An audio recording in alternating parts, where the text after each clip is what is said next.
Welcome to another Market Overdrive. And here we are yet again to elevate your real estate IQ. It is our passion to introduce you with Chicago's best transacting realtors and, of course, lenders.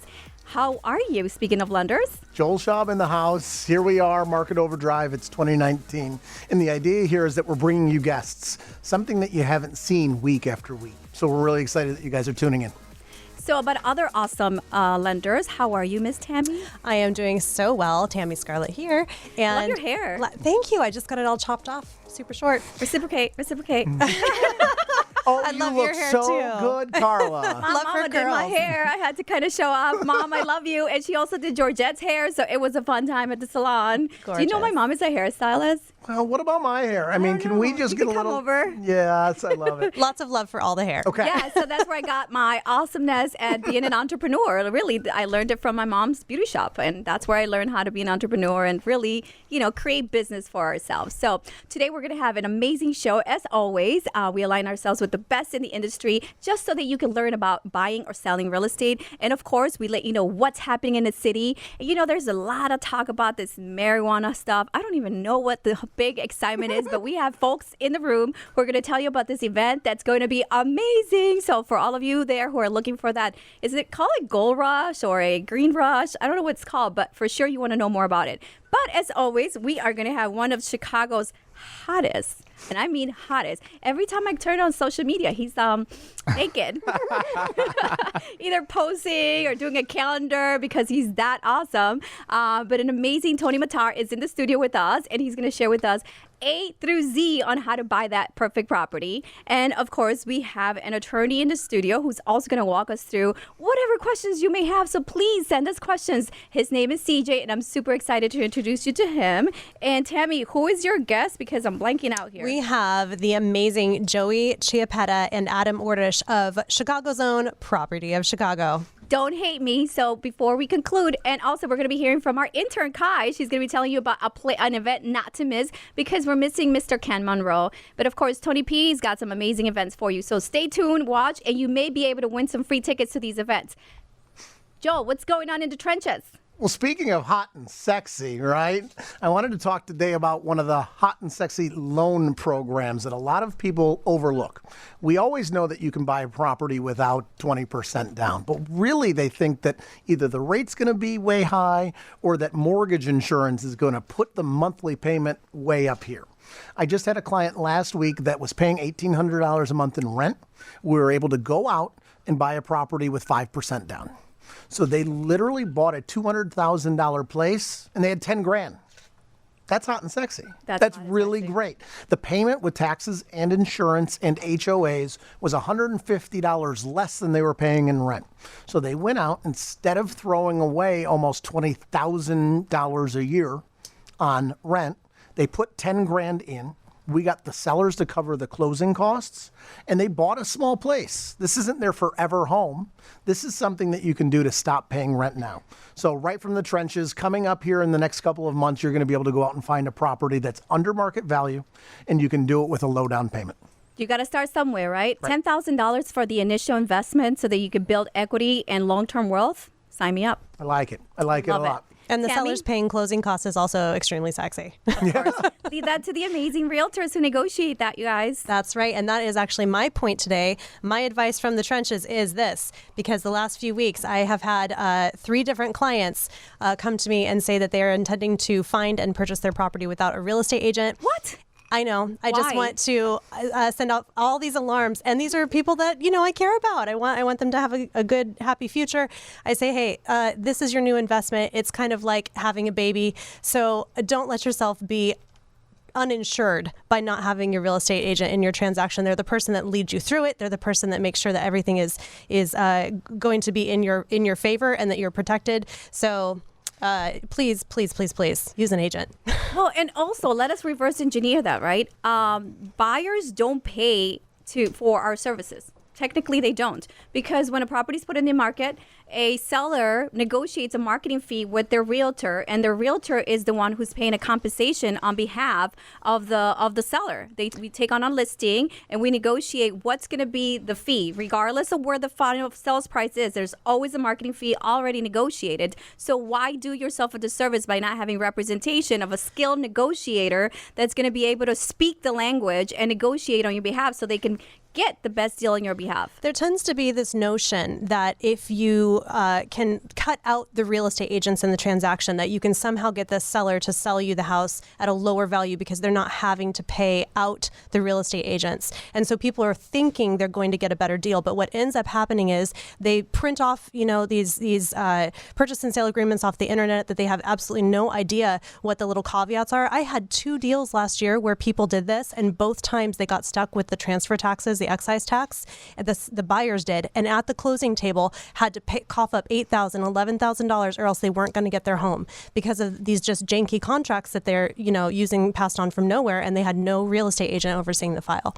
And of course, that's something that the attorney should have seen and also negotiated on their behalf. But really, a seller can look up numbers and have an expert also say, which is funny because I doubt a seller is going to ever agree to list their property unless they go to Zillow, right? And then they go to Redfin, and they go to Realtor.com. And then because they want to be super, super sure, they call us. And they want to know what's my fair market value.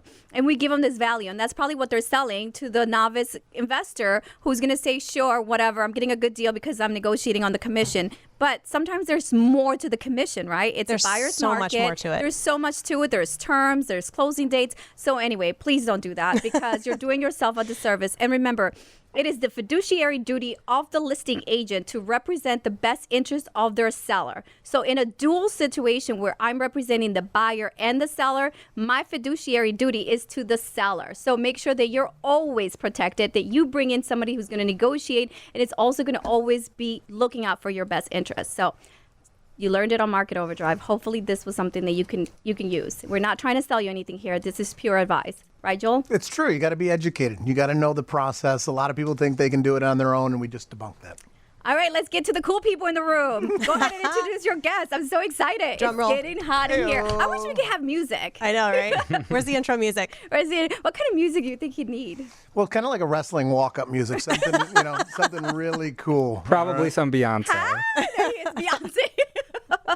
Joel, please introduce your guests. Today, we're so lucky to have Tony Mattar from Homeco, Chicago. I've known him now and got to really see what he does. He educates people. He can walk you through the process, and that's what we're going to talk about today. How are you, Tony? I'm great, Joel, but I have one quick question for all 3 of you. So first of all, thank you for having me. But Tammy, Karla, and Joel, since I missed out on the Love Fest at the beginning, I have to ask you one question. Oh. Yes. How's my hair? Yes! Honey, you look stunning. We love your hair. Can you just do me a favor? Please take off that jacket. Like, seriously. You're messing it up here. That's You after gotta keep hours. it sharp sometimes. No, I'm super excited to be here and kind of talk about what we do with buyers and how we walk them through the entire process from start to finish. Yeah, so a lot of times buyers come and they fall in love with the house and they buy it, and it's a mistake. Very often, 6 months from now, they go, gosh, I really wish I would have looked at more properties. You've seen that, right, Tony? Totally. That happens all the time. So I'm here today, and basically I'm going to take some cues from one of my favorite Beyonce songs, School in Life, and school you people on how you need to walk through the process from start to finish. Do all that. Cool? Yeah. Okay, so the very first most important thing that you're going to want to do when you're thinking about buying a property is, number one, talk to a realtor. But then second thing that I'm going to tell everyone I talk to is you need to meet with a trusted lender to talk about the mortgage. The last thing that you ever want to do is get into a situation where you're paying too much for your home, and people get caught up in the purchase price. But at the end of the day, and Joel knows this, I mean, and he's really driven this home with a lot of my clients, is that the monthly payment is what matters. So you need to kind of back out of things and start with the monthly payment, right? They always want a deal, right? These buyers go through, and if a seller wants a certain price, what do they want to do? Go in less. Exactly. But what you find sometimes is that 10 grand off the purchase price maybe is $50 a month, and then you end up fighting over that dollar amount. So what you want to do is actually get educated up front, and we walk you through it so that we're teaching you not just what you're pre-approved for, but more importantly, that comfort level. What do you want to pay per month, and how much money do you need? And then we send it back over to Tony. Exactly. So once Joel has educated them on exactly what their desired purchase price range is going to be, then we get to get out and see properties. Never before, because Karla, I'm sure this has happened to you, but you take people out to see a place, they don't have a pre-approval, and they fall in love with it, and they miss out on something they want. Yeah, you should never start the process without a pre-approval because that's like heartbreaking. Exactly. And you know, it's funny because I've been doing this for over 14 years. My own brother started negotiating on a purchase and he hadn't even sold his property yet. So it's like, that's why I think it's imperative for you to speak about the steps. Like, yes, get a pre-approval because I'm like, have you talked to a lender yet? Do we know what the proceeds are going to be from the sale of your property? Do we know how much money you need for the next purchase? I know that you're starting to look, but long story short, he didn't qualify for the house that he already negotiated with the realtor. And I was like, I'm sorry to just break up this love fest. But my brother can't afford to buy this. And that's why it is important to speak with the lender. Speak with the realtor, speak with the lender. Sometimes it's the people who are closest to us who drive us the most mad, right? Don't listen to us. But anyway, so once you have that pre-approval, then comes the fun part, the property search process. So we're going to utilize a couple different facets here. Number one, obviously, a search that syndicates from the MLS, the tool that brokers use. But the really cool part, and this is something that a great realtor is going to be able to do for you, is searching the private network. Those of us who are out there doing deals all day long, we know each other. We try to put deals together with realtors who are like-minded. I mean, I want to do deals with Karla all day long because she's the evil I know, right? Anyway, or the devil you know. You get it. It's a Halloween thing, right? Exactly. Feeling very spooky. Okay. But anyway, you want to get out there and a great realtor is going to get you into homes that aren't even listed yet. You're going to be able to see things that nobody else is seeing online, not on Redfin, not on Zillow, not on the MLS even, and hypothetically buy a property that no one else even knew was for sale. So that's the really cool part. Once we find the right place, then the negotiation piece comes in. And Karla was talking about this earlier. You have to figure out what is the seller's motivation. It's not always price, as we've seen time after time.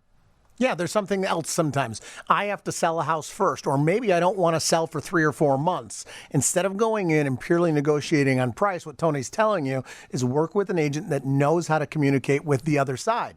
Otherwise, you end up going in with multiple offers, thinking the only thing that matters is price. What are some of the other things that a seller might want? I mean, timing, you already mentioned, Joel, is paramount. I mean, we had a deal earlier this year where the seller needed multiple months to close, which is, a pretty long escrow period, I guess.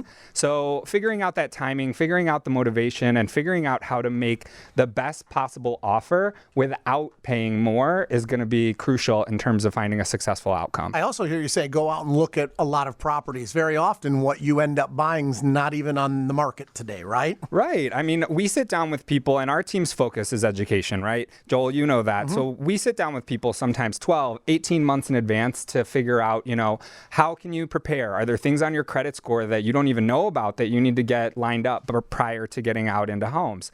And so in doing that, we always pick a day for what we like to call practice showings. So we'll pick a day a month out from when we first meet with them, even if they're a buyer that's a year out from actually purchasing a home. And what we'll do is we'll line up 2 or 3 properties and go and get their feet wet and view some properties, actually get them into homes. And that allows them to be so much more discerning when it comes to looking at places online, because they can say, okay, hey, this one reminds me of the one that I hated that we saw in person that's now sold. But it's going to just educate them that much more. And, then hopefully we don't need to look at as many once the time actually comes. So now we're in the home stretch. We've gotten pre-approved. We've gone out and looked at properties. We've used the resources of a realtor to kind of steer you away from places that might not be a good fit, find some that are a good fit. What's the next step when you actually want to write the offer? Because that's intimidating, writing a contract. Most people are renting, and it's pretty easy. You fill out the application. A lot of people are intimidated by this that are listening. What's that process like, and how do you make it so easy for them? Yeah, so first of all, I'm doing all the heavy lifting at that point. So I'm writing up your contract, and you just have to sign it. And I always explain to people, these are very standardized contracts that protect you in all aspects. So you're totally protected, and I always joke that people can back out of a deal during the attorney review and inspection period simply based on whether or not they woke up on the wrong side of the bed. So, all the legal protections are in there that are going to get you out of the deal if you change your mind or, if something catastrophic happens during the due diligence period. So we have price. That's one of the things. There's also dates as far as how long I have to get a mortgage and close. Those are some of the things that are in the contract, right? Yeah, and you've got an appraisal contingency, all of these different protections for the buyer. So, I mean, essentially, these people are swaddled like babies in terms of all the protections that they've got offered to them. Yeah, and I like to add that there's so many checks and balances, right? So it's like you're the expert, you're the liaison, you're working with the lender, you're working with the inspector, you're working with the attorney. So you're sort of like the puppeteer. You're making all this move along, but what are the costs that are associated with all these participating parties? What are the out-of-pocket costs that a buyer is going to have to or is going to need prior, aside from the down payment? Yeah, great question. So people ask me that all the time when I sit down to meet with them, and I always tell them there's basically two costs that are associated with buying a home. One is the down payment, which Joel is the king of explaining how that works, and then the second is going to be your closing costs. So the closing costs are generally about 2 to 3% of the purchase price and encompass all of the other fees associated with buying a home. It's the cost of actually doing the transaction, right? The only thing that you're really going to pay for at the time of service is your inspection, because heaven forbid the deal falls apart, that inspector would never get paid. So you're looking at roughly $350, and then everything else is at the closing. Right. So $300 or $500 per se, depending on the type of product and the number of bedrooms. But see, this is where it gets, specific, where we say, okay, you can have buyer remorse within that 5-day period. Some people negotiate 10-day period for attorney review. But you're still going to invest the money on the inspection. So just make sure that once you write an offer on something, it is something that you're in fact can see yourself celebrating the holidays in, something that you can see long-term ownership, or if it's just a short-term, ownership type of product, you still want to make sure that you're not spending all that money on multiple inspections, right? Because you're also just wasting everybody's time. Not that we don't want to go through the process, but remember, the seller wants to sell and they want somebody who wants to buy the property. So it's a very professional, time is of the essence type of, situation at this point. Once you go under contract, it's serious business. And I love that you're like, oh, you can, change your mind or what have you. But I feel that once you have the first meeting with the client and you specify to your professional what it is that you want, there shouldn't be that. There should always be certainty of what you're doing, because it's going to be the best option, right? If you're getting a good deal on terms and all that. I totally agree with you, Karla. And I mean, in terms of how it actually goes with clients, you're 100% right. I mean, finding that motivation, finding out people's wants, needs, and goals is going to help you put them into a solid situation. It's really helpful for them from a, mindset perspective, though, to know that they have those protections in case they need them. Yeah. And I mean, I think that you would agree, just like everyone in this room, that $350 for an inspection is totally worthwhile before you buy a $200,000, $300,000, $400,000 house to make sure that everything's up to snuff. 100%. And let's just also get down to like the specifics and the nitty gritty of negotiations and contracts and the timeline and buying a property. So what are some of the products out there in the market where you can't negotiate closing costs? I'm not closing costs, Chris, but repairs. Like, what are some of the products that are sold as is? Yeah, and can you please explain what as is means? Yeah, so buying a home as is essentially means that you're agreeing that you're not going to nitpick the seller on the inspection items, and that you've negotiated, hypothetically, a excellent deal on the property, and that you know that there might be some things that you have to do to the property once you're in it. So you still get to have all of the same legal protections and do the same due diligence period, and have an inspection, and you still get your inspection report. It just changes the purpose of the inspection. So rather than, okay, here were the findings in the inspection and we want to ask for A, B, C things to be repaired, we go, okay, we've got A, B, C, and D things that popped up on the inspection report. Do we still feel like we're getting a good deal if we don't fix any of those things or get credits for them? And at that point, we can make an educated decision whether or not it's a good deal, it's a bad deal. Sometimes things pop up that you had no idea. Maybe there's asbestos in the basement and, you've got to go back and completely renegotiate or walk away from the deal. But it's a great way to get a really good deal on a property when a seller is selling something that they maybe have already moved out of state. They don't want to have to coordinate, repairs, things like that.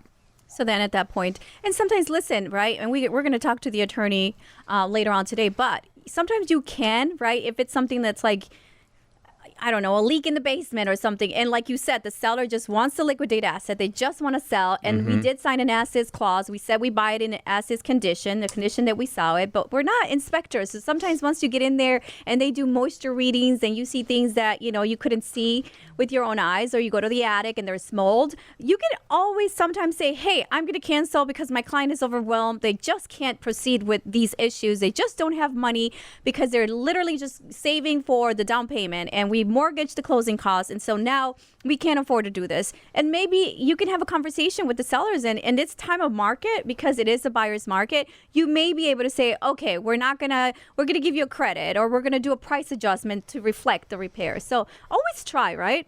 Yeah, you totally want to try. And I always tell my clients, you remember when you went on family vacations as a kid and you pull over at the gas station and your mom said it never hurts to try? Well, I say it never hurts to ask when it comes to asking for credits and repairs. The worst they can say is no, right?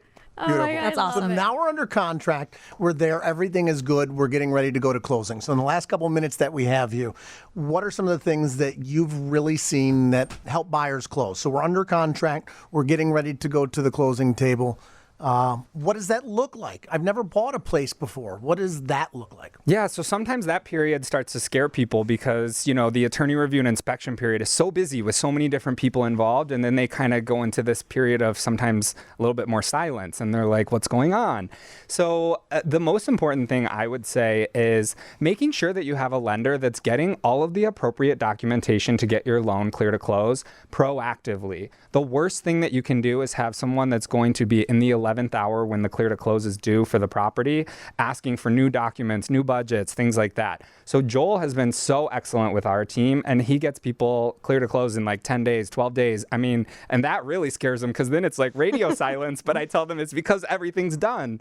So, really having that lender who's skilled during the mortgage procurement phase is so crucial. Wouldn't you agree? We're talking about a happy story. I mean, who can close within 10 to 15 days? You guys, I was under contract, and this is another sad story because today I'm just going to talk about my family. So my brother is literally under contract for 2.5 months, and the lender said they couldn't get the loan done because of complications with credit. And I'm like, are you kidding me? Like, are you kidding me right now? Like, how can you not see this? And that's why it's important that you work with someone that has been not necessarily doing this for a long time. Does it matter? I mean, obviously you built skills because of how long you've been in the business, but I think you have you're so successful in your business, you have leverage within your company, you're able to push certain things and get things done, right? It helps for having years of doing it, but you just want to work with somebody that's actually in your corner. And that's what I like about our guest today. And before he goes, the idea here is that you literally can close. You have protections. We've walked you through start, middle, and end.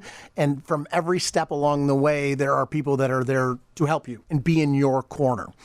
Tony is so soft-spoken. You're a rock star. Tell us where we can find you. Tell us about your company before you go, please. Yeah, so you can find my company, Home Coast Chicago, at homecoastchicago.com. We're also on Instagram at Home Coast Chicago. We've got great educational videos, just like we have one actually on as-is clauses, so I'm glad that you brought that up, Karla. I'm so appreciative to have been here today, and I started with a Beyonce reference, so I just want to end with one too and say, call us, find us on Instagram if you want to be crazy in love with your home. Hey-o. And I'm crazy in love with you.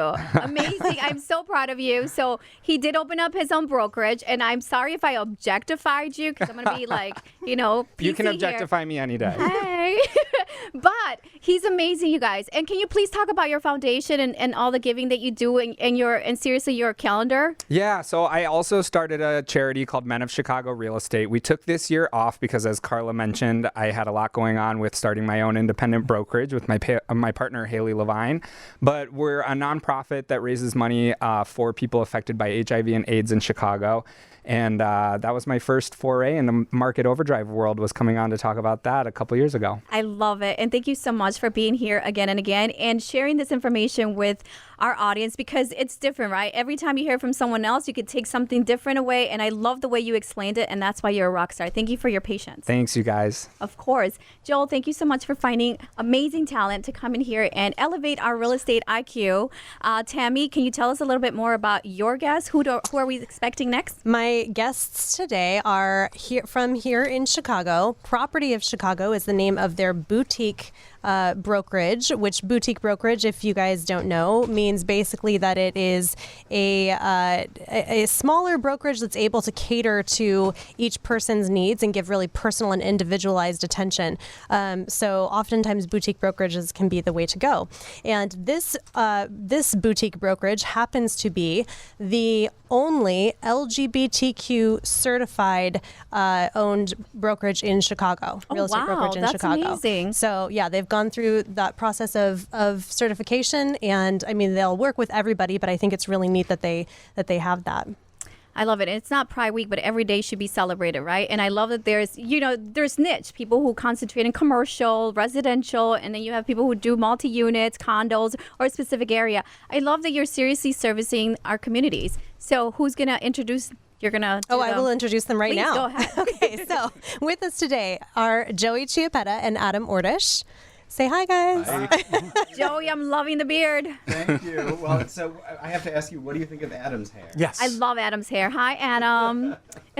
So sexy, you guys. Wait, It are looks you great. guys matching? Is this? Do we have? We generally Sorta, match, yeah. It became a thing that we do. We started wear like complementing outfits. It started. Are you serious? Pants and matching. Yeah. we Yeah. had matching shoes. How long have you known each other?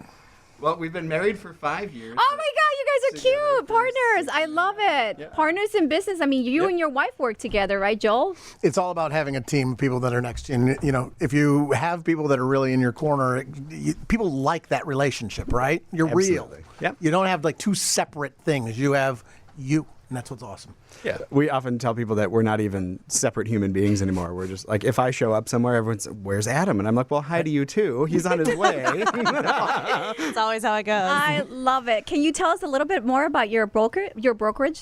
Yeah, so we opened the doors on Property of Chicago in January of last year, after having been in the business for about 8 years. So we're celebrating 10 Congrats, years pretty total. bold. Thank you. And we're a small boutique firm, and we, serve the north side of Chicago. We are Chicago's only LGBT certified owned brokerage, and that just means that we have a certification from the National Gay and Lesbian Chamber of Commerce that sort of certifies us as a diverse business. We don't technically count as a minority business; we count as a diverse business. So, Can you tell me why that matters? it matters for a couple of reasons. One, because I want people to know that, young LGBT youth to know that, hey, you can own a business. You can do your own thing. We are independently owned. We're not part of a franchise. You can make it. But it also lets people know that we're a safe place to come.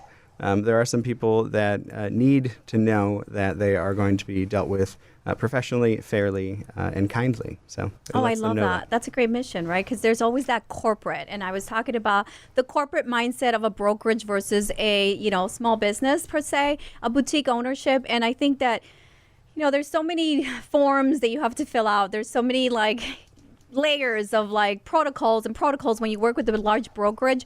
But I can see that, one-on-one where you can actually, let's say we don't need 20 forms to do this. We can actually and understand your struggle per se. Right. Am I overspeaking if I say that maybe, I don't know, is there a difference in the way is there any specific demand of your clientele or something that would be different than a market client? We get to focus specifically on each client and give them something different if they need something different. And that's what's nice. It's not a one size fits all. It's not just a marketing plan or a buyer plan from, handed down to us. We get to sit and really tailor everything to each individual buyer, which is nice. I love that you guys do that. Also, I think that none of us could help but hear Adam's accent. Adam, where are you from? I'm from Australia. And wow. how did you end up here? I came here 6.5 years ago, just on a 3-month contract with an IT company. I met Joey in the first 3 or 4 weeks I was here. Joey, I'm sorry, I love the beard. You're hot, but I'm going to keep talking to Adam. I know, Adam, right? I love accents. Now I know how you two get clients. Right. Is this how it works? Like, okay, because I know that Tony does all these cool photos, and he was being like super humble about his like calendars. His calendars Literally, that they're he's in in, bathing suits. Yeah, Tony, All you do is we don't have talk. a six-pack. So when Tell somebody me calls about you it. and say, "Hey, I want to know more about this property," you're like, "Hi, my name is Adam." Like, how do you do The that? funny part is they normally speak to Joey first. I'm Oh. normally behind the scenes until later on down the track. Joey, you're hiding. I- You're, I also you're I talk enough for two closer. people. Yeah, I can see because all he does is like, yeah. That's a true couple, you know. So one thing, right before the show, you guys were sharing with me an article that I think you said you read this morning. Tell our viewers a little bit about what stood out in that article to you. Yeah, so it was an article in Crain's Chicago. It was in the real estate section. And it was titled "What's Selling in Chicago's Bleak Real Estate Market." Yeah. And That's I kinda don't like the creepy. word bleak. I'd say that like beep? soft. Right. Like it was a curse word, and then it's like, Fill it in. I like soft real estate market. And so we know that, the higher priced properties and those large properties, out in the suburbs, what some might call McMansions if you follow that blog, Yeah. those are having a hard time selling. And what is selling are smaller and lower priced properties right now. So overall, we see that the city is down 7% in number of transactions year over year as of August. And the metro area is down about 6%. So they talked about what is moving. If we're down, what things are moving. One of them is $500,000 homes in Bronzeville. Bronzeville is a progressive area right now, and people are really moving in. You can get a lot of bang for your buck. You're still close to downtown. Another is 2 and 3 flats. There's several examples in the article of 2 flats and 3 flats that have sold in 12 days, and several more that have sold within 2 months. And, especially if they have an owner's unit, people love to buy those, live in them, and then offset your mortgage payment by having someone paying rent as well. And finally, of course, lower priced homes. So out in the suburbs, things at 300 and less are selling. In the city, it's like 350 and less. And that's still really moving along quite swiftly. That's awesome. I love those stats, and I love that you guys came across that article. I also was reading an article recently. I'm going to say the Z word, so brace yourself, everybody, by Zillow. They published a study that they did, or a research study that they did, and in their survey, they found that 50% of their users are saying that for 2020, they believe that if there is any kind of a downturn, it will not affect the housing market. So it's a belief level of buyers and homeowners right now. How do you guys feel about 2020? I realize we don't have a crystal ball or anything, but how do you feel about it, knowing what you know as experts in the industry? So I can look at the markets that I work in, which is the north side of Chicago, and I can see that the price, sort of the height of the market, was June of last year. And so we're already actually seeing some declines in price. I'm glad that people are optimistic about it, but I expect that for the next 12 to 24 months, we're going to continue to see these declines. I don't think they're going to be. I don't think they're going to be crazy, right? We're not going to lose 20% like we did when everything crashed. We don't have that subprime market that's imploding. We don't have those factors. This is a natural ebb and flow of a market. So we're going to see probably another 3 to 5% loss in price, bottom out, and then I think we'll pick back up and have a gradual growth period again. It's so calming when you say that. I actually just feel better. I'm like, oh, that's okay. We can deal with that. I have actually talked buyers like off the ledge because they're terrified. They're terrified with what's going on politically. And I'm like, look, we have a strong market here in the city. Yes, if you read the news, Illinois is losing population, people are moving out. Well, we have corporations moving in. We have people that want to live downtown. It's still a strong and solid market. I love it. And can I just say, the reason why we did start this program, Market Overdrive, right? It was because we wanted to have people who are actually, as I like to say, in the trenches, transacting, who are in, working with buyers, working with sellers, who have an in what's going in the market, to come in and talk about what is really happening. Because, the news is going to report on what they hear, and they get to interview someone for 2 seconds. And sometimes it's the person who's closest to them, or the persons they have on their database that, closest contact, that can give a soundbite. And that soundbite is never researched. But if you're talking to various groups of realtors in the industry, they could come in here and echo the same message, right? There's nothing happening with our market. As a matter of fact, this lack of inventory is still going to you're still going to be able to sell your property. So it's not like you said, values are not going to be dramatic where people are going to be picking things up for 50% on Correct. value, right? Yeah. So it's not 2009, 2010. Like, it's not like that. We have a lack of inventory. And so even people coming on the market now, things are selling if it's priced correctly. Exactly. You mentioned that in Bronzeville, I could get something in the 500,000 price point. Can you please share with us, like, what can I expect to get in this area? Yeah, so you're getting single-family homes actually at that price point in Bronzeville, and that's a huge draw. It's really close to downtown. So if you work in the Loop, or if you work in Hyde Park at University of Chicago or something like that, it's a fantastic place. Yeah. A $500,000 single-family home in Chicago within a mile to downtown, wonderful. I love it because a lot of people just don't venture south, and there's so much to do. Cute coffee shops, the university feel. You're nodding your head. What's your favorite part about Bronzeville? I haven't spent a lot of time there, but more so Hyde Park. And Yeah. I think, definitely the food, the coffee shops, the university vibe that brings to that area is a good draw. Yeah, and for those people who like diversity, we're talking about that, maybe Rogers Park per se feel, that vibe. And even if I dare, like Oak Park kind of vibe, right?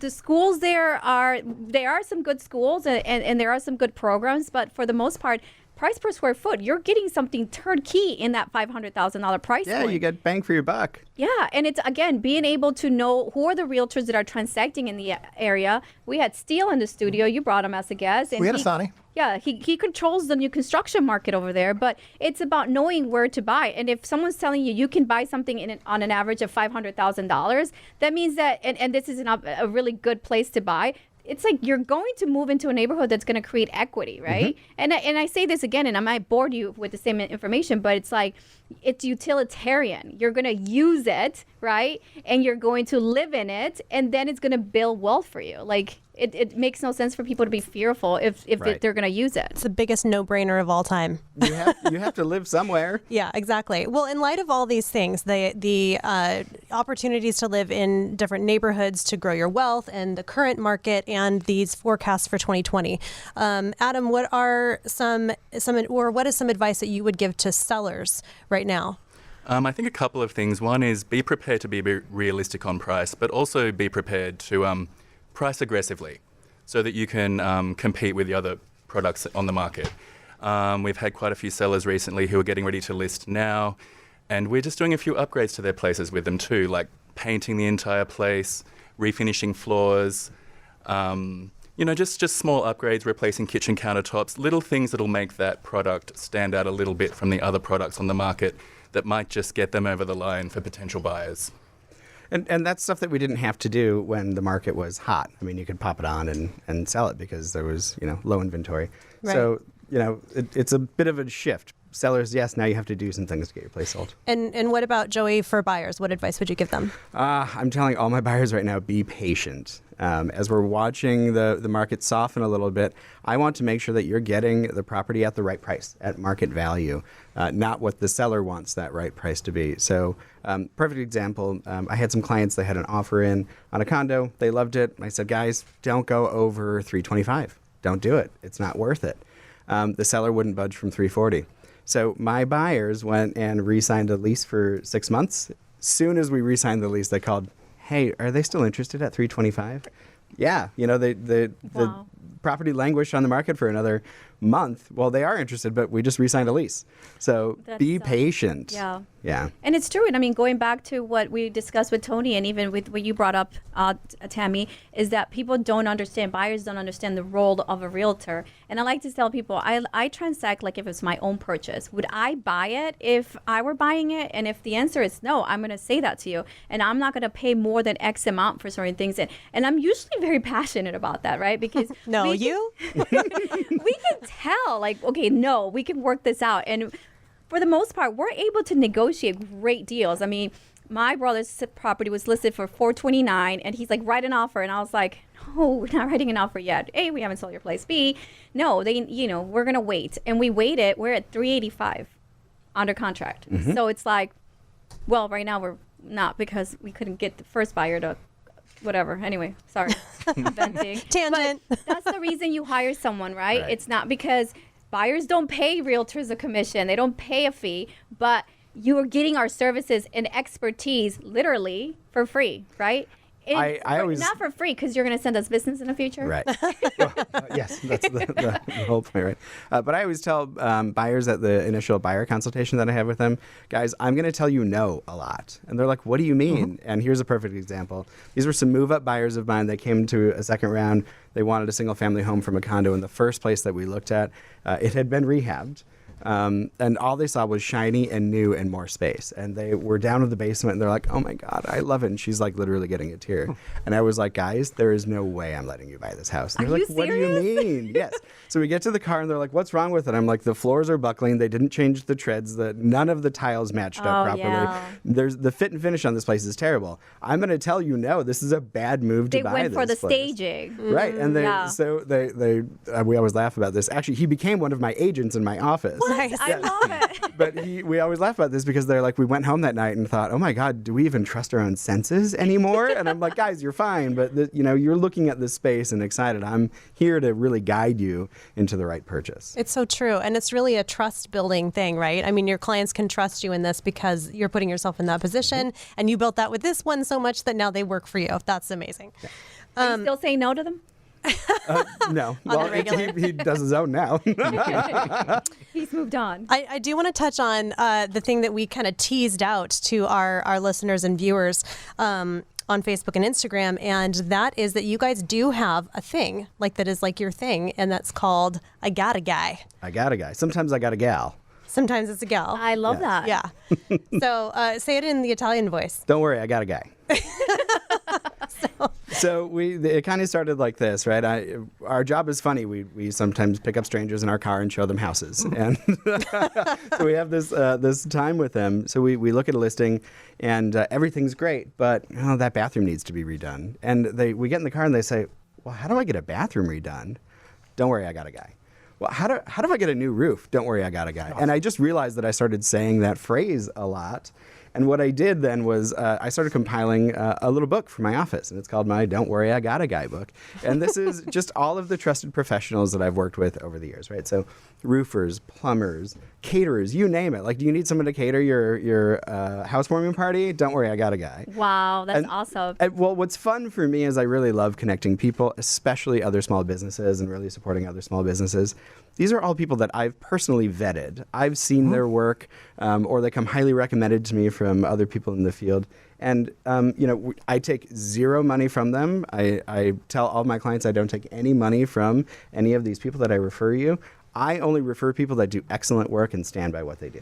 This is great. When I very first bought a house, I had no idea that I would have to occasionally pressure wash the sidewalks or clean the windows or whatever, So this is wonderful. If I had somebody I could just call and be like, hey, give me a list of things I need to do and people I can call to do them. That would have been fantastic. I get texts and emails and phone calls for it all the time. Completely unrelated stuff too. They say buying a house should come with a manual. So you're kind of the manual. That's amazing. Wow. I love it. Anything you like to add, Adam, in your sexy voice or accent? He is taken, by the way. We always have to remind Karla. You got a guy. Okay. I do. I've got mine. Yeah. He's like, no, nothing. Well, yeah. Then let us know something. What would be one thought, you guys, that you would like to leave with our buyers, our listeners who might be buyers, potential buyers, or homeowners? So what I would say is, it's not too early to start the process. If you're looking at buying in 2020, that's fine. It's good to sit down with someone early on and get the ball rolling. There might be something on your credit that we need to fix. So let's talk now, get you aligned with a lender and get you aligned with a professional, and really get the ball rolling now. It's not too soon. Never too soon to start Never the too process. soon to start. Awesome. Love it. You guys are brilliant. Where You're can we get a brilliant. hold of you two? We are online with the World Wide Web at propertyofchicago.com. We're also on Facebook, same handle, and he handles our Instagram. Mm-hmm. Same handle as well on Instagram. Property of Chicago. And you can find us. I will also tease out that if you become one of their clients, they throw a swanky party. Oh, yeah, we do. So- we throw some good parties. You might get to get in on that The action. party is you guys throw the clothes or their housewarming party, or what kind of party? Oh, no, we like client appreciation parties. Oh, she's wow. talking Their about. Their annual We threw a client huge appreciation one. party is off the hook. I'm intrigued. Well, it was the one that she's talking about was our 10-year anniversary, like our 10 years in business. So that was a little higher. It was at level. the Gibson's Italian rooftop. Yeah. Oh, nice. We rented it Look out. at It was that. great. It was a lot There of was fun. this jazz band and everything there. It was, Oh my it was gosh, fancy. I love it. I used to plan weddings. I know how to throw a party. So plan weddings. He's got a guy, and he's got an amazing guy, and it's a boutique brokerage. I love it. We love supporting other businesses, and that's true, right? Because as realtors, that's what we do. We find out what it is that you need, and seriously, you have to kind of concierge all of those services. Yeah. That's what Thank we you, do. gentlemen. Thank you so for much. sharing Thank you your guys. A family pleasure. with us. Thank you so much. Of course. And now we're going to move on to the legal aspect of the world, right? That no one wants to deal with the attorneys. I mean, it gets to the point where everything's happy. You find a property, but then you get to the negotiations part of it, and then we're arguing about key fobs or missing keys or keys for the mailbox or keys for the bike room, and so it gets complicated, right? There's a lot going on in those transactions, and so we've kind of walked through the beginning part. We're so good with Tony going through really what it takes from start to middle to end. And the idea there is at every point in the process, you have somebody that's actually got your back, somebody that is actually looking out for you. You don't have to do it alone. And so that's the reason why we are so excited to have our next guest on, CJ Lamb. CJ, how you doing, buddy? Hey, how's it going, guys? All right. I'm excited to be invited. Nobody ever wants to talk to a lawyer. That's because everybody's scared of you guys. Yeah. You know so much. But you're so We're on your side. Yeah, it's so part of the process. You really need somebody that'll actually have your back. And it's actually not as difficult as it would seem, right? You've done how many transactions? You've been doing this a while now. And being involved in the firm, probably been around close to 2,500 transactions, something like that. Wait, So, really? through our firm. 32. Oh. Just turned 32. Yeah. You look like a baby. Thank you. I will take that. Listen to Karla's on So a let's do a tear bartender. today. They're either sexy or a great Am I voice or objectifying baby. everybody? But he does look. He's got a baby face. He's amazing. That's amazing. Thank you. So much for coming on the show. And as you know, it gets really complicated. But today's show was strategically. Let's get back to basics, right? Let's educate people who want to buy on like the process, and let's get down to like the A through Z, so that when you're Googling how to buy a property or what to expect when trying to buy a property, at least they come to our show and they get something out of it. So, what is your major advice, or what's your best advice that you could give, or that you could give someone that's looking to buy for the first time? I mean, it's a little biased, but make sure you have an attorney involved. Yeah. But seriously, so especially folks who are coming from other states, whether they're a first-time buyer, they grew up in a different state, or what have you. Even my folks, for a while, I actually described to them what I did because it didn't exist in another state, so they didn't believe me. Yeah. But you really want an attorney involved to protect you in so many facets. Someone is giving up a baby and someone is gaining a baby in this scenario when it comes to a real estate or a residential transaction, or any transaction for that matter. And it's hundreds of thousands of dollars at stake. And you could very easily, unknowingly, waive certain contingencies, and all of a sudden your earnest money's on the hook. We're there to be on your side. You can almost think of actually the transaction is kind of like a relay race. You've got your agent running with the baton, you've got your mortgage lender running with the baton, you've got your attorney running with the baton. We're all on your team. We're all going to get you to that finish line. Can we just dispel one thing before you jump into this? That most people say, I don't want an attorney. It's going to be expensive. Do I have to pay you every time I call you? If I'm a buyer, is this thousands of dollars? When I think of an attorney, isn't this a lot of money? Just clear that up for me. Like, what does a buyer have to pay? And tell them that it's not that much. That goes to exactly what I first said when I sat down, which is I never get invited anywhere because I'm a lawyer. They think it's going to cost money. No, with residential transactions, by and large, it's almost never an hourly rate. Yeah. It's usually a flat fee rate. And you're definitely looking under $1,000 usually, unless it's like a new construction deal and it's particularly complicated. But for most, someone buying a property that's previously owned, you're looking in the range of probably $500 to $700 in that price range. Flat fee.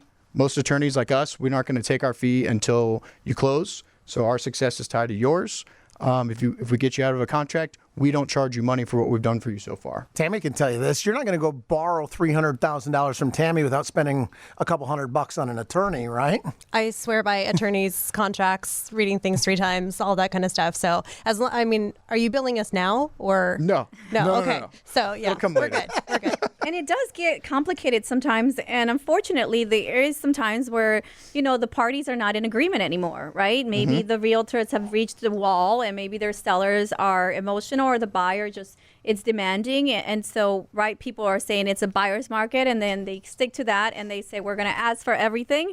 So it's cool to have an attorney to be the mediator, per se, that can get the transaction, because at the end, everybody wants to buy, everybody wants to close. It's just a matter of how we're going to do it where it's mutually agreeable, and that's what you guys do. So having said that, we actually asked questions online, and our intern Kai, who's amazing, compiled these for us, and I'm going to ask you. Sure. Put them on the spot. Literally, let's see what they had to say. Let's throw them literally right under the bus. What do you got Let's see if for you us? know your stuff. Okay. Yeah, let's see.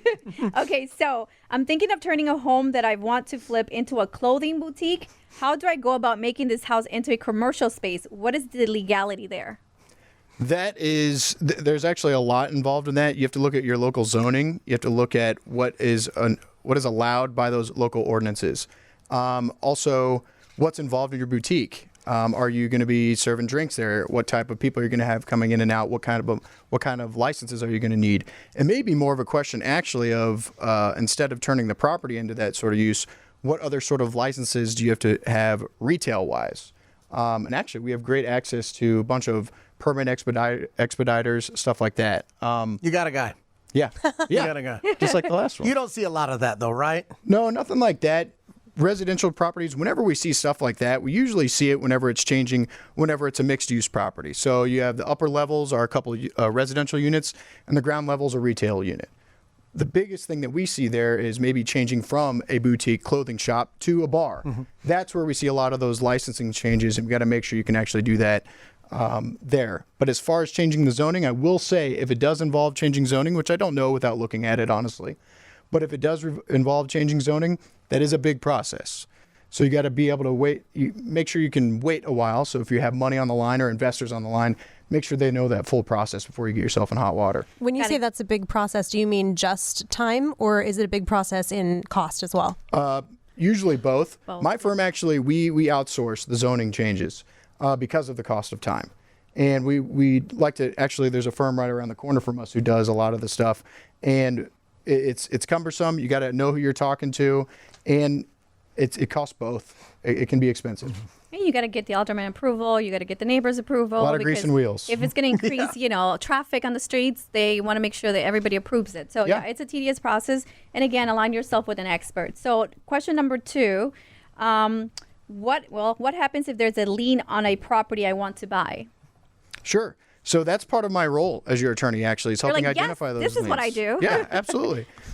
So part of your attorney's role is to protect you not only contractually, but essentially on the buyer side, essentially not trust the seller. Nothing against the seller. I'm sure they're wonderfully nice people, but they may not even be aware of what's against the property. And you don't want to inherit that. Maybe it's back due taxes. Maybe it's a giant water bill. Maybe it's some sort of foreclosure lien. Maybe the seller's going through bankruptcy and they legally can't sell their property to you, but they didn't tell anybody that. What we do is we make sure that either A, that property or that lien is removed, B, that the title company insures over it. So number one idea is getting it removed. We get that removed, perfect. If not, we got to make sure we know whether or not the title insurance company is going to insure over it, because that effectively means it doesn't hurt you because the title insurance company is going to take care of it if in the event something happens. Third, worst case, if it doesn't happen and the seller can't take care of it, I get you out, I get all your money back, and you move on with someone like Tony, and you find another property. Love it. Thank you so much. But your earnest money is protected in that respect. And you're also registered with Greater Illinois Title. Can you tell us a little bit about your relationship with how does the title company play in? What's the role that they play in the transaction? Sure. So the title insurance company, essentially, and Joel can speak to this as well, no lender is going to lend on money. It's kind of that trust factor I was talking about. No lender is going to lend money blindly to someone when we don't trust the other side, we don't know the other side, and that's the seller, because they don't know what's against property. So you want to make sure you have insurance over the title of the property. So this is different from your homeowner's policy that's going to insure over a fire or something like that. This is critical to insuring over whether or not a seller is the correct owner in the property and whether or not they're giving you clean and clear rights in the property. Because if you don't get both of those things, I'm not going to let you close. Joel's not going to let you close because you're getting a limit. Right. And this is, again, like we said at the beginning with Tony, that there's checks and balances, right? There's a lot of people involved, and we talk about costs.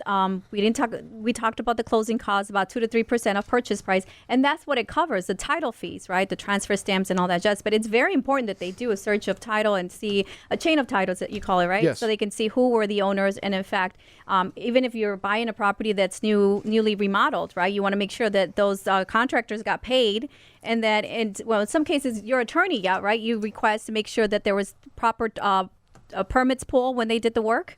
But absolutely. And that kind of goes in line with what I was saying about new construction properties too. So all contractors, they have to get paid. If they don't get paid, they can file mechanics liens against the property, and those are liens.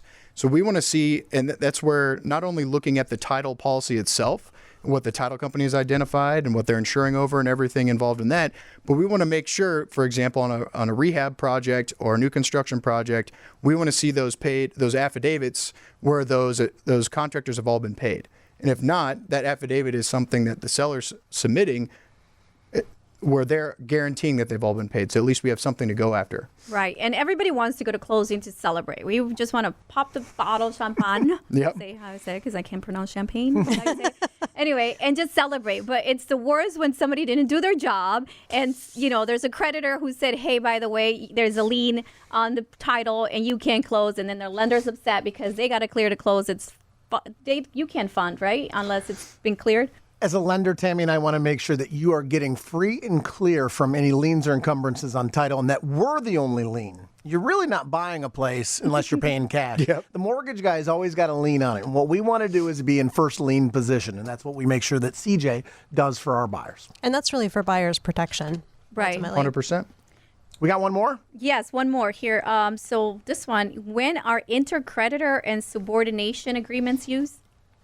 That's more of a debt item. That doesn't really come up with, you're talking more along the lines of when foreclosures are happening. Okay. So that's a morbid subject. What do you think? What a fireball question that was. I know, right? That is out of left field. All right, let's give them something easy. Here, this whole process, right? But what if people do have credit issues? We got Well, like if you've one got out of credit 100 issues things. like that, honestly, where I see that the most in my practice is if it's involved in some sort of short sale or a foreclosure defense action. And that's really what leads into a short sale. So that's kind of a long topic. But Start to finish, you are there to help people get from contract to close, okay? And what we've learned today is that buyers at every step of the way have somebody that's in their corner, and that's what you do. What is that closing process like? Get me to the closing table here before we go. And what happens the day that I'm writing the check and getting the keys? What should I expect as a buyer? Absolutely. So as a precursor to that, one thing to keep in mind is you're going to have that final walkthrough, which I'm sure a lot of people have talked about before or heard about. But that's kind of your second inspection. If there's inspection items that we made sure that the seller agreed to, we got to make sure that they actually did those items. If not, then we're going to have issues. So I'm there with you, and hopefully it doesn't go that way, which is also why I'm a big proponent of closing cost credits, if that makes sense for the buyer. But we make sure that that's online. If that is, then we got number one down. Because number one is you have to be in agreement with the seller. Number two, all the money's got to be here. Yeah. So whether or not you're bringing your funds as, whether it's a wire fee sent or a certified check or whatever you bring in, you got to have yours there. We also got to make sure the lender's money's there. That's where Joel comes in big because I've never had an issue with you guys, so that's perfect. Number three, really, the buyer has to sit there and listen to me talk for a long time, about 40 minutes, and I'm running through all the mortgage documents, that big fat stack of documents, making sure the buyers understand what they know or what they're getting into, and their responsibilities as well as the rights that they have. People actually have a lot of rights with these documents that they don't realize. Number two, I'm going through line by line your numbers. I'm making sure you know exactly what you spend your money on and exactly where it's going and that you're comfortable with it. So all those tax prorations that we talked about during a Turner review, that inspection credit that you were supposed to get, the credit from your lender, those title fees, all that kind of stuff, we're going through all those closing costs. That way you're not feeling like you're blindly writing the check. And I'm going to make sure those are on the up and up for you and go through that math with you. And then last but not least, I'm looking to see that final version of title. I don't trust the seller until we get that final version of title at the closing. And I'll walk you through what it means. Nobody gets 100% clean and clear property. Right. This isn't the Wild West anymore. You're not riding as far as you can one day and putting on a stake, and that's your property. Everybody has things like local municipal ordinances, property tax, easements for public utility, especially in a place like Chicago where you're boxed up right next to each other. But other than that, I'm making sure your property is coming to you exactly the way it's supposed to look. So if it's a single family home, making sure your survey, there's no encroachments or encumbrances there. So Do I get my keys right then and there? Once I'm done, is that my house? that constitutes possession. The contract is not closed until you get those keys. So absolutely, we're not leaving without them. Oh, I love this. So you've walked us through it. So now we know what we're doing up front, how to go out and look at properties. Now we know that there's somebody that's in your corner at every step of the way. And then we got somebody like CJ who works for the Gunderson Law Firm that will be there and go through all the documents. I love it. All right, CJ, tell us where we can find you. Sure. You can find us at gundersonfirm.com. Same thing on Facebook. My personal Instagram is Courtney J. Lamb. That's Cortney, not Cour. And same thing on Facebook. And We love CJ. if they're already working with a real estate agent, they can actually ask their agent to contact you also, right? To open. That is a wonderful point. Thank you very much for saying that. 100%. Call me anytime. Any questions you have about it. Absolutely. If you're working with an agent, we work with all kinds of agents. Doesn't matter. Okay, here's the most important question, though. Are you a 9 to 5 Monday to Friday attorney? No. It would be lovely to have those hours, but that's not the way it I was works. going to say. Yeah, what time is We're it all now? hustling. Yeah, exactly. This is love work, it. right? See, No, I just love kidding. it because most, some traditional attorneys don't want to be bothered on the Yeah. weekends. I know And of one in particular that leaves at 1 p.m. in the afternoon. I am so weird that if I don't get a response from my attorney that same day or even within 30 minutes, I start to panic, like literally Yeah. anxiety attacks, like we're going to miss the attorney review period. And I know that's pretty weird, but Well, that's a big thing, and actually, that's something we like to pride ourselves on. Communication is huge. It's an emotional process. Like I said, someone's giving up a baby and someone's getting a baby. There's a lot of moving parts, so we want to be able to be See, there. I'm not the only one who Anything that we refers can to it help as out baby. with communication is good. I love it. Well, Yeah. thank you so much for coming Sure. on. We hope Thank you. for you to come on again. And thank you, Greater Illinois Title, for sending out such amazing guests so that he can help us, help you do a transaction correctly or close a transaction correctly. It's a pleasure to meet you. Pleasure to have you on the show. Thank you. Thank you, guys. Of course. Joel, this is the fun part of the show, right? Okay. So this green rush, Whoa. it's a thing. So as you know, every week we bring on our guest, Tony P., because he lets us know what's happening in the area, in the seed. And today we have Alton, who's here actually to talk to us about something super fun that's going on in the city. What is it? I'm sorry, what did I do? What did I say? No, it's perfect. No way. Yeah. I'm so excited for it. This is great. So we got a couple of events coming up, right? Say hi to everybody. Hello, Karla. Hi. Joel, thanks for having me again. Love your tie. Well, thank you. It's an awesome color. It's as green as I could get. It's actually, you can't see it, but it matches Carla's skirt. I do Oh, yeah, that's see right. it Look there. at that. She sent me a note today. She sent me a note. You guys Alton, planned it. What is green in Chi? Well, there's a lot happening here in Chicago, and I'm sure you're familiar with our big networking events, but there's also something on January 1st, the legalization of cannabis. So we're merging the two ideas together and really providing a resource where people can rub elbows with the right business people, learn about the cannabis industry, because it's a lot more than just medical, smoking, eating it. There's the real estate behind it and so many other parts to it. That's why it's tying into what we're actually doing here on Market Overdrive, because there is a real estate component to this, right? Absolutely, absolutely. I mean, if you think about it, there's going to be a lot of opportunities. Even the Department of Commerce and Economic Opportunities have loan programs for disadvantaged areas to actually get loans and fund and be a part of the cannabis craze, or the green rush, as we're calling it. When's the last time you had a green rush, Karla? I'm excited. I'm having one right now because I've been begging people to tell me I'm the biggest geek, right? I'm such a nerd. I'm like a mom. All I do is real estate. This is as cool as I ever could get. I do know how to dance though, if that counts. But listen, later in I the show. actually asked him, like, how can I invest? Tell me, where are we buying properties? Can I open up a dispensary? Where can I get money to fund it? I feel like I'm late to the party. Well, the DC EO actually has a map designated. And if you're in that area, not only is there opportunities to partner with the business side, but you can actually get a lot of opportunities there. And that's what the whole point of this is. It's not just going to be this networking event, this amazing one we're going to have at Bounce on November 19th.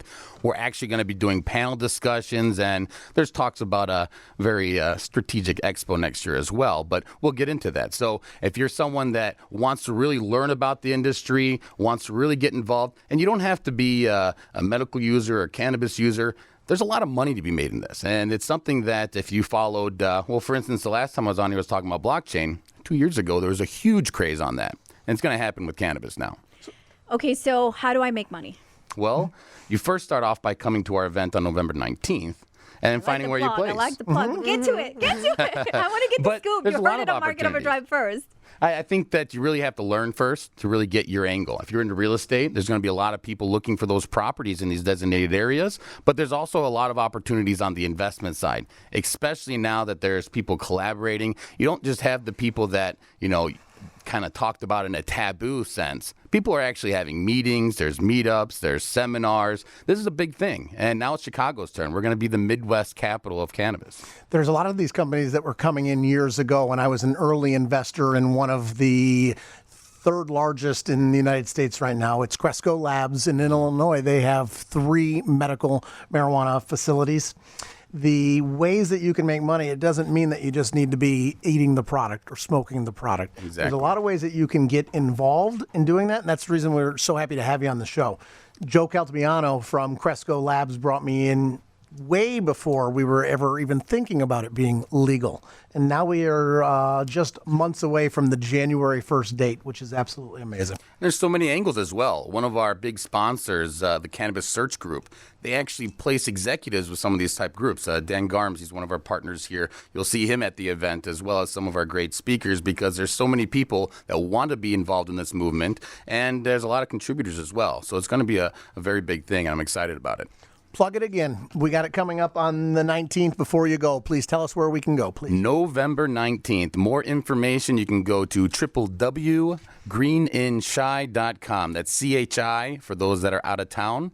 But Green and Shy is going to be big. And if you go to our Facebook page, Green and Shy, and write The Green Rush, the first 2 people that do that will also get 2 free tickets so they can bring a friend with them. Can we just do it right now? Yes, get in there, right, Tammy? Get the tickets. I'm going to start getting, I was like seriously streaming you because I think everybody's super excited about this event and I want to make sure I'm the first one to let I just texted like 3 friends and told them about it. I was like, you need to be there. I have. I've been really super excited about learning more and the opportunity zones and where this is, how this is going to affect from a real estate perspective and how much money you need to get involved and invest because I know there's a lot of people who want to just get really involved. So thank you so much for sharing that and giving us an opportunity to create wealth for our children's children. Absolutely. And this is a different vehicle to do it. Well, thank you very much. We're glad that Alton was on.